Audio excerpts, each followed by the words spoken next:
Morning Minute on a Wednesday, 5280 Sports Network. Nate Lundy, Shawn Drotar with you. Thank you for being a part of the Morning Minute. Busy day this morning. Within about 45 minutes of us recording this, prior to us getting ready to record, Mike Kliss, 9 News, very dialed in with the Broncos, love Mike, and tweeted out that the Broncos were expected to make an offer to Vance Joseph, the current defensive coordinator for the Miami Dolphins. He's been making the rounds, doing the interviews, was scheduled this morning to fly to San Diego to continue those interviews with all 3 of the California teams that have openings, the Chargers, the Rams, as well as the Niners. But it looks like, at least according to Mike, it looks like the Broncos are going to try to see if they can cut that off at the pass, Shawn, and make him an offer before he can wind up getting an offer from somebody else. It sounds like that is going to be the case. If so, Vance Joseph, who interviewed for this job 2 years ago prior to Gary Kubiak taking it, becomes a very interesting figure, because it sounds as if Vance Joseph takes this role, and look, if the Broncos make an offer, he's probably going to take it. John Elway's not going to make an offer if he thinks there's any chance it's going to be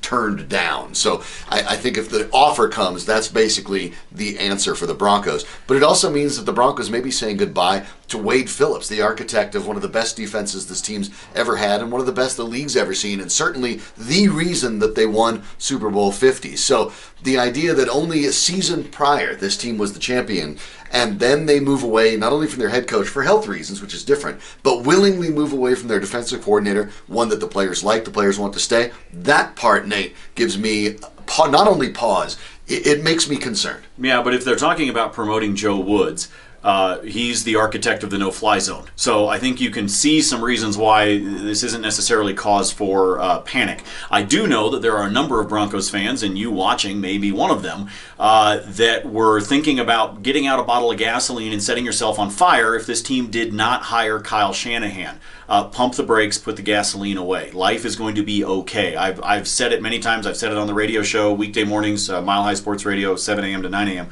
I've said, I don't care who it is that John Elway hires. I don't have a strong feeling one way or the other on any of the 3 candidates that he talked to. I think they all have the ability to help this team. But pay attention. Here's what I will pay attention to.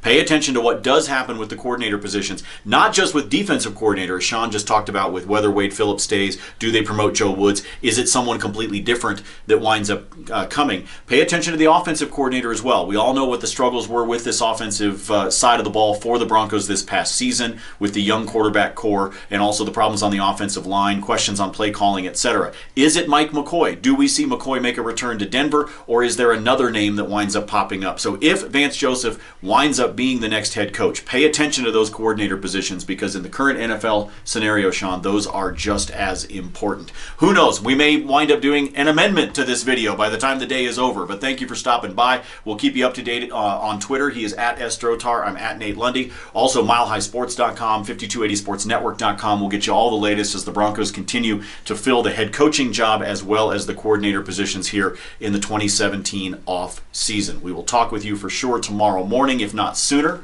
For Shawn, I'm Nate. See ya.